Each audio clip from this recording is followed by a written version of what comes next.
Hi guys, this is Adrienne Green, Realtor with Sampson Properties, and today I wanted to talk about timing for a home sale.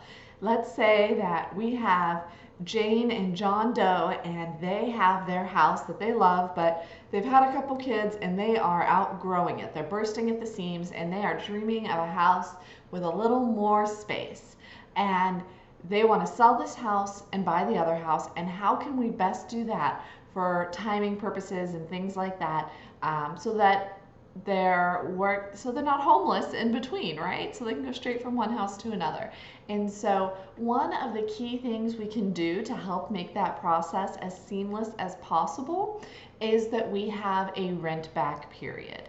So let's say that Jane and John, it's near the end of May right now. Let's say that they hit the market and they list their house, and we get a contract for it to be sold with about a 30-day closing on, let's say, July 1st. Okay, so we get a contract June 1st for a 30-day closing that will close on July 1st. What I would do if I was Jane and John Doe's listing agent is I would ask for what we call a rent back period.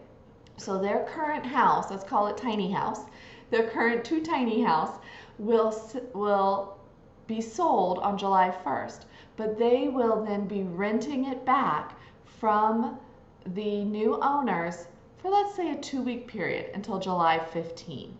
All right, during that 2-week period, they will pay the new owners whatever the new owner's cost of ownership is. So we're talking the mortgage payment, including taxes and insurance. All right, we call it PITI.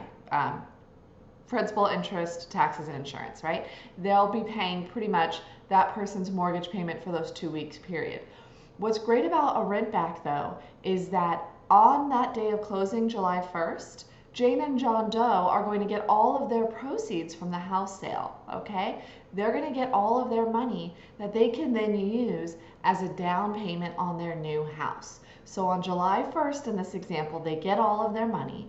And what I would suggest is that we close on their new house during that 15-day period, maybe halfway in between, let's say on July 8th.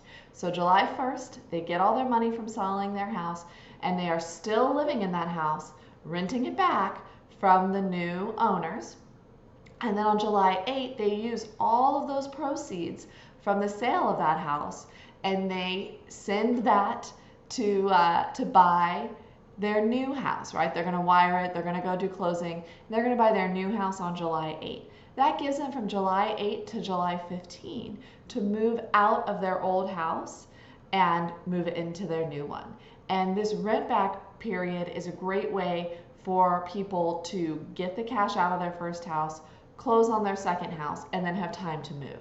That prevents them from having to pay for storage, from having to pay for a hotel, for having the inconvenience of all of that. So I really think that when people are moving from one house to another house within that local area, the rent back is a great tool that we can use to facilitate that process. It's not the only option, but I think that if it works for people, then it is the one that can be the smoothest. So I just wanted to spend this time to talk about, when you're moving up house to house in an area and you need some time to make that happen in between, let's talk about doing a rent back in that situation. If you have more questions, or you're looking to sell a house and want to get into the specifics of your situation, please reach out. All of my contact information is below, and I'd be happy to help you and talk about what is best for you.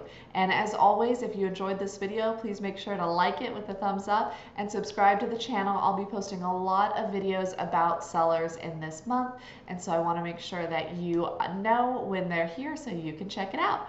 Thanks again. Have a great day.